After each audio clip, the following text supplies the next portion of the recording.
Good day and welcome back to another DBZ Dokkan Battle video. In this video we're going to be taking a look at, the Ultimate Shadow Dragon Omega Shenron. Now Omega Shenron is the latest Carnival LR and he's a bit of a mixed bag. There's a lot that I really like about Omega Shenron, and then the issue is largely due to how heavily he's tied to his category.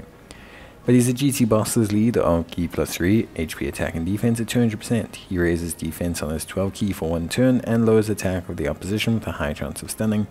And on his 18 key, he greatly raises defense, causes mega colossal damage, lowers attack and defense, and seals the enemy's attack.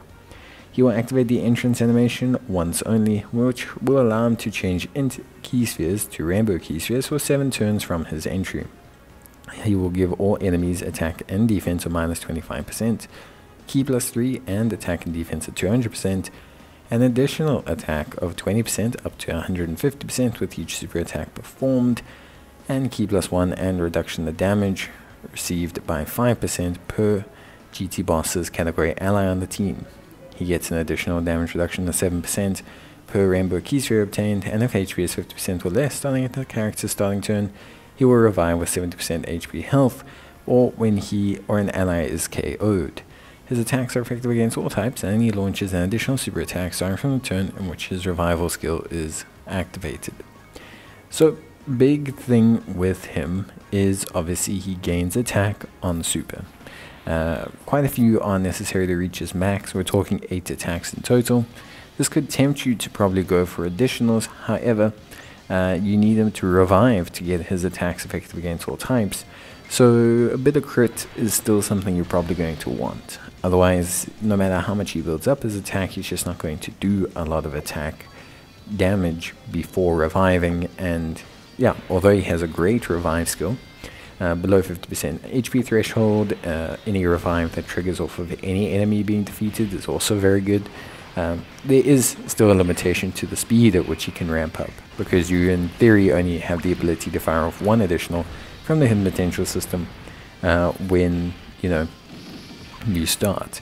Once you revive, then things get a bit better, and then things like crit and his attacks effective against all types do kick in, and it's an interesting design for him. But besides that, he's pretty good. Like, honestly, I'm not always a fan of just flat 200% defense, because it does leave him with gaps. So like if you look here, a Rainbow Omega Shenron with all his links active and with his support on rotation will have around 350 to 360, depending on the amount of support, defense. This is good. This is pretty good. With a fully linked level max, it can push up very close to 400k mark.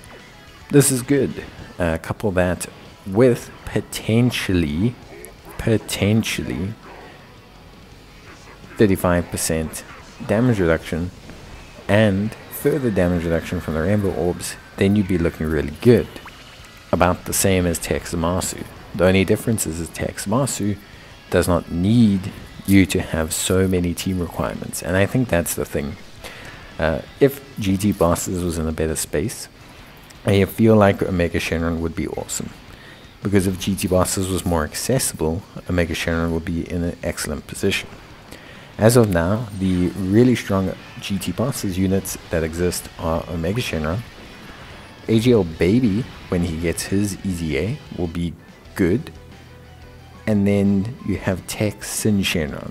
Those are probably the heights of the GT Bosses category at this current point in time. This does kind of limit the team. Super 17 is good. The Hellfighter 17s, they are good, so they are definitely someone you can run, but at the same time, yeah, you need to basically have another Omega Shenron to run with them, because he's the only 200% lead. The only other GT Bosses lead is Super 17 with 150%, and then below that the free-to-play LRs with 130. So you really don't have like a lot of lead options. You don't have a lot of higher lead options, so you either run them on Shadow Dragons or on GT Bosses. Those are the teams he's going to function great on, except for the fact that on GT Bosses there's not a lot of options, and on Shadow Dragons there's even less. because you have fewer options than GT bosses. The only difference is on Shadow Dragons, you have an alternative lead. So Omega Shenron himself is great. 360k defense, fully link leveled up, he would be close to the 400k mark. After super, we're looking at him having pretty much 600-700k defense. If you get 2 orbs, that would leave him with 600k defense, and on a full GT Masters team, 49% damage reduction. I would consider that a pretty strong unit. The issue is not his individual strength, it's just getting him to that point. Attack stat wise, he can range anywhere when fully built up from 11 million to 13.5 million, which is pretty good. Nice chance of follow-up attacks, especially after revive. Attacks effective against all types does help him out as well, but he also has some pretty strong follow-up necessity for attacks, as it will boost his defense even further. So all in all, pretty good. I think the kit is not that big an issue. If they had said damage received by 5% per GT bosses, or optionally maybe Inhuman Deeds or something, I think that maybe would have put you in the position where he'd be usable on a couple other teams. The big thing is Rainbow Orbs do not account for a lot. He's only got 7 turns of the Rainbow Orb changing, which is good, that's more than enough. But you need 4 Rainbow Orbs, realistically, to match a team of GT units, and 28% damage reduction is not going to be huge right off the bat. It's not going to be absolutely crazy. Now when Baby comes out, or his EZA comes out, things are looking pretty good.